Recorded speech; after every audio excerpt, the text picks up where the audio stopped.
अस्सलामुअलैकुम बिस्मिल्लाहिर्रहमानिर्रहीम। Welcome to my channel पर होल एंड टुगेदर। उम्मीद है कि आप तमाम लोग खैरियत से होंगे।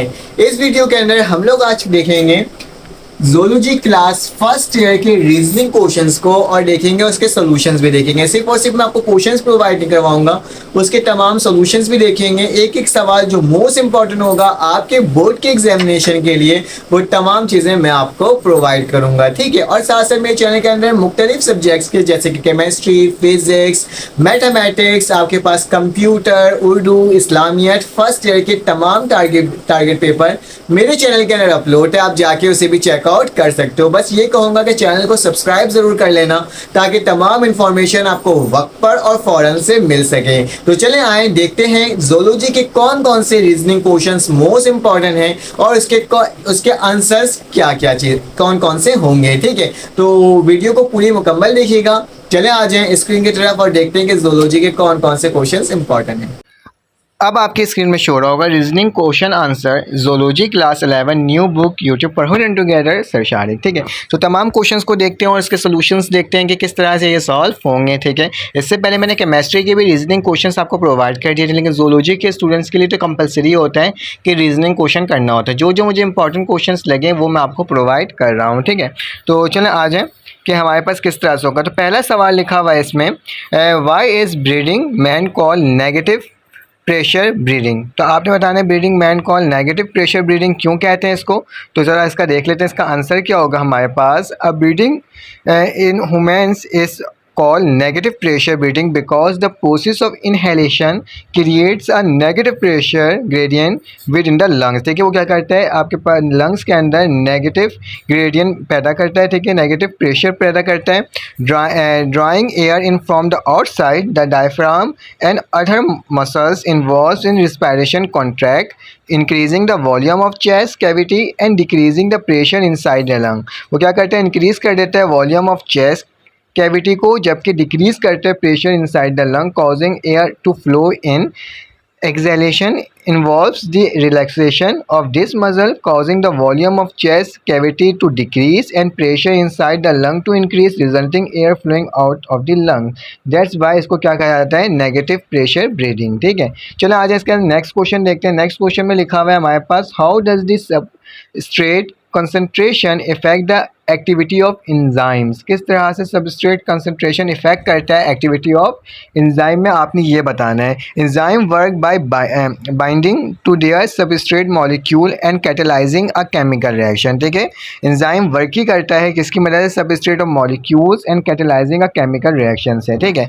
Eight low substrate concentration enzyme molecule are not fully occupied. अगर लो सबस्ट्रेट कंसंट्रेशन होगा तो इंजाइम की जो मॉलिक्यूल होगी वो क्या नहीं होगी, फुली ऑक्यूपाइड नहीं होगी।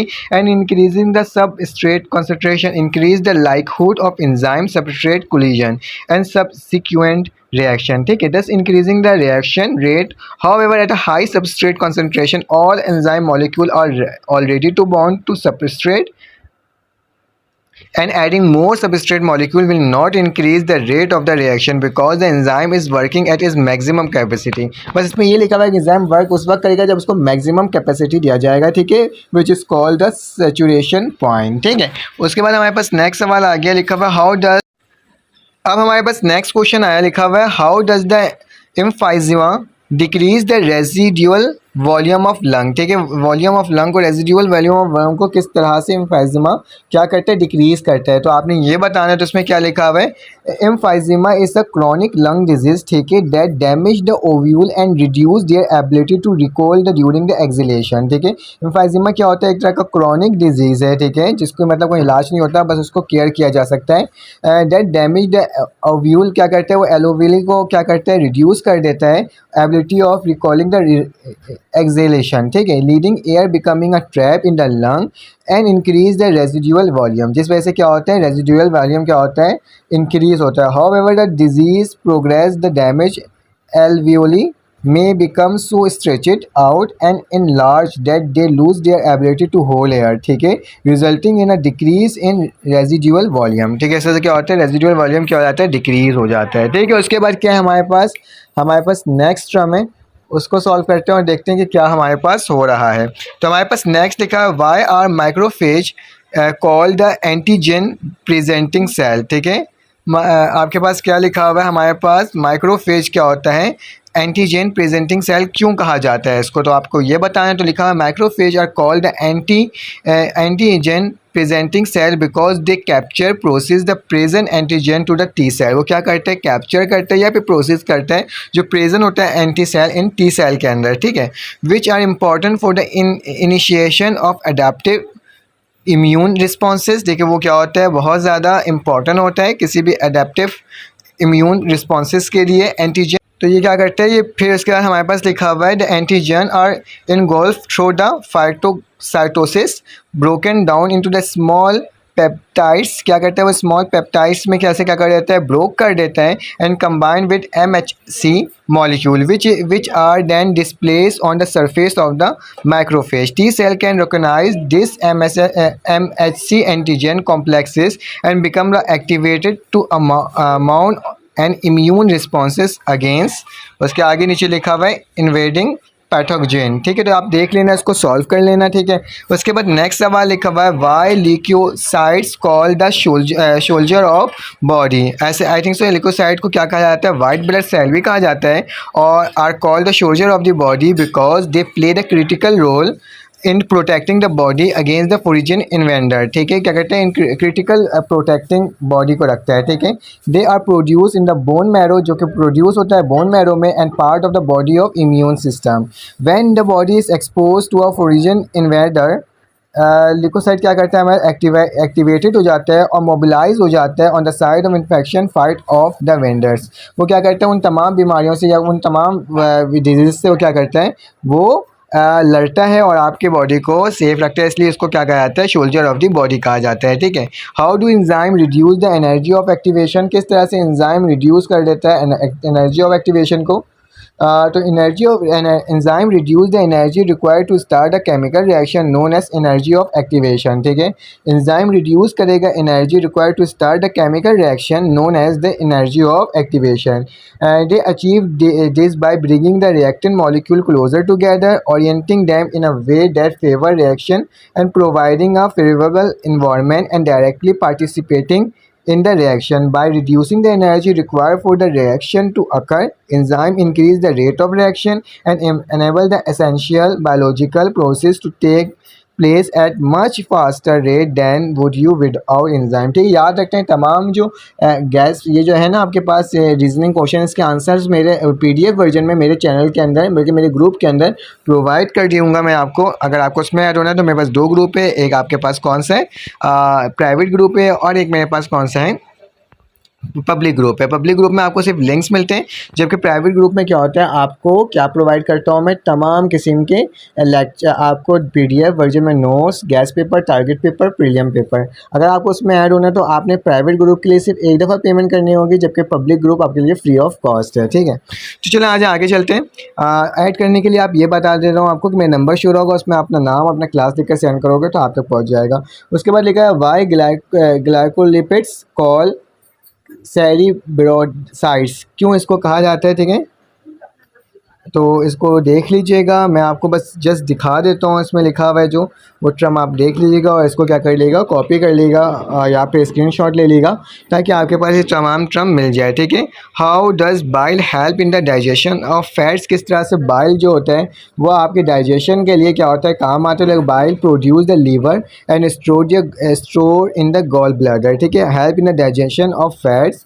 ठीक है, फिर क्या, breaking them into the smaller droplet and increasing their surface area, making them easier for the enzyme lipase to break them down into their component part of fatty acid and glycerol.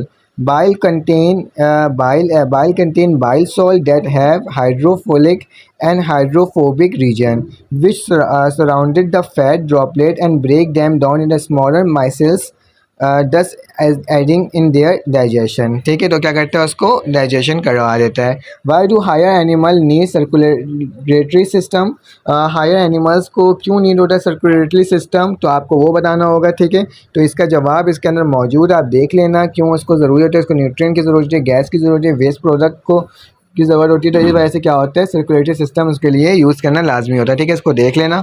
आगे चलते हैं, next सवाल है आपके पास, why are endoderms cynoderms place in the bilateria when adult are radically symmetrical. ठीक है, तो इसको देख लीजिएगा, इसका जवाब मैं आपको प्रोवाइड कर दिया हूँ। ठीक है, सिर्फ जैसे आपको दिखा दे रहा हूँ, आप देख लीजिएगा। How is stomach it's self protecting against the strong HCT, किस तरह से प्रोटेक्ट करता है। ठीक है, उसके बाद लिखा हुआ why does the H2O of RBCs carry more CO than water plasma, किस तरह से होता है, वो तमाम चीज़ें यहाँ पे लिखी हुई है, आप देख लें। CO2 होगा। ठीक है, उसके बाद लिखा है Y does the blood flow faster in arteries, क्यों ब्लड के जो फ्लो होते हैं वो फास्टर होते हैं आर्टरीज के अंदर। ठीक है, उसके बाद लिखा है why monosaccharides and sweet whereas polysaccharide this, तो इसमें क्या लिखा हुआ हमारे पास, ये दोनों क्यों होता है स्वीट, इसके बारे में बताना है आपने। और उसके बाद लिखा है when the breeding process develop in human, ये वही वाला सवाल है। ठीक है, बस अलग तरीके से दिया हुआ है। How is activity of enzyme affected by pH and temperature, किस तरह से होता है वो आपने बताना है। ठीक है, why artificial sweeteners are not harmful for diabetic patient, क्यों ये लोग ये नहीं होता हार्मफुल, इसको बताना है आपने। ठीक है, जवाब मैंने आपको प्रोवाइड कर दिया है, तभी मैं इसको पढ़ कर नहीं बता रहा, आप लोग खुद देख लेगा, आप लोग बायो के स्टूडेंट तो आप ज़्यादा अच्छे से जानते होंगे। ठीक है, उसके बाद लिखा हुआ है how is pyrexia helpful to fight against the infection. ठीक है, ये हो गया हमारे पास। उसके बाद लिखा हुआ है why double circuit heart in animal is better than the single circuit heart, double circuit heart क्यों बेहतर होता है सिंगल सर्किट हार्ट से। फिर उसका बताना है why are the sponges considered as Parazoa, Parazoa इसको क्यों कहा जाता है स्पॉन्जेस को। ठीक है, इसको देख लीजिएगा आंसर। उसके बाद आखिरी सवाल है how bile juice affected on food, bile juice किस तरह से इफेक्टेड होता है आपने ये बताना है। ठीक है, तो तमाम सवालात मैंने आपको बता दिया, 21 रीजनिंग क्वेश्चंस आपको प्रोवाइड किया है और जो कि मोस्ट इंपॉर्टेंट क्वेश्चंस है इस साल के लिए, तो आप इसको देख लीजिएगा। ठीक है, तो अपना ख्याल रखिएगा, अपने ख्याल रखिएगा, दुआओं में याद रखिएगा। फिर आपसे मुलाकात होगी एक न्यू वीडियो में। अल्लाह हाफिज़।